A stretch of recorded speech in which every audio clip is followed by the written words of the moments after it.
Although SAP provides several boosters for various services on SAP BTP, there is no booster for the installation and configuration of SAP Integration Suite. Therefore, it is necessary to perform some steps manually at the global account and subaccount level. The first step is to create a subaccount. To do this, you must be logged into the SAP BTP cockpit at the global account level. This figure shows the settings for the subaccount used in the following example. As always, you should first check SAP Discovery Center to see for which hyperscalers and data centers SAP Integration Suite is available. After you have created a subaccount, you must perform entity association. This allows you to assign the required services to the subaccount. In the side menu, navigate to the Entitlements Entity Assignment path.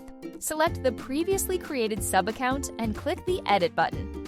At this point, you can change the quotas for services that have already been assigned. You can assign new services by clicking the Add Service Plans button. To use SAP Integration Suite, the Integration Suite service must be assigned. Activate the trial application indicator, the free service plan, to use SAP Integration Suite free of charge for 90 days. In this example, we use a trial account. You must select the trial application plan for this case.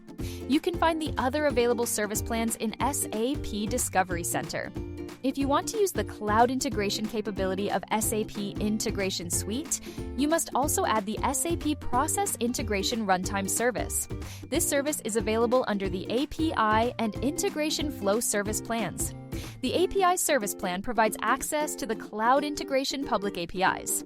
The Integration Flow service plan is required to generate the OAuth client credentials needed to authenticate the sender systems. The SAP Process Integration Runtime service plans are included in the SAP Integration Suite license, so there is no additional license cost. After assigning the service plans, close the dialog by clicking Add 3 Service Plans. OData v2 APIs are provided to access cloud integration. These include access to integration content, security content, message processing logs, log files, message stores, and the partner directory. If you plan to access cloud integration using APIs, you can find an overview of the available APIs in SAP Business Accelerator Hub. After assigning service plans to the sub-account, save the assignment by clicking Save. Note that no license costs are incurred at this point. They only arise after the service has been subscribed to or instantiated in the sub-account. To learn more about SAP, make sure to subscribe to our channel and enable notifications so you never miss a new video.